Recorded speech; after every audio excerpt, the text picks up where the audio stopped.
హల్లెలూయా. రాత్రి నేను అలా స్టేజ్ మీద అలా అడుగు పెట్టగానే మొట్టమొదట ఆ బ్యానరే కనబడింది. ఎప్పుడు 15 సంవత్సరాలు అవుతుందేమో, బహుశా 15 సంవత్సరాలు అవుతుందేమో.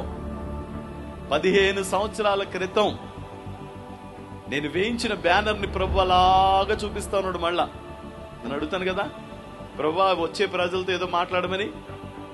రాత్రి ప్రభు నాతో మాట్లాడుతా ఉన్నాడు.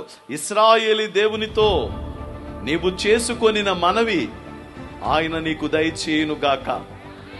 కొట్టండి గట్టిగా, పోరాటంలా కాదు, దేవునికి మహిమ కలిగేటట్టు కొట్టండి. రక్త ప్రసరణ బాగా జరిగేటట్టు కొట్టండి. దేవుని ఘననామం మహిమ పరిచబడేటట్టు కొట్టండి. కొట్టండి గట్టిగా. యేసు నామంలో దేవునికి మహిమ కలుగును గాక. మనం చేసుకున్న మనవి ఆయన దయచేస్తాడు.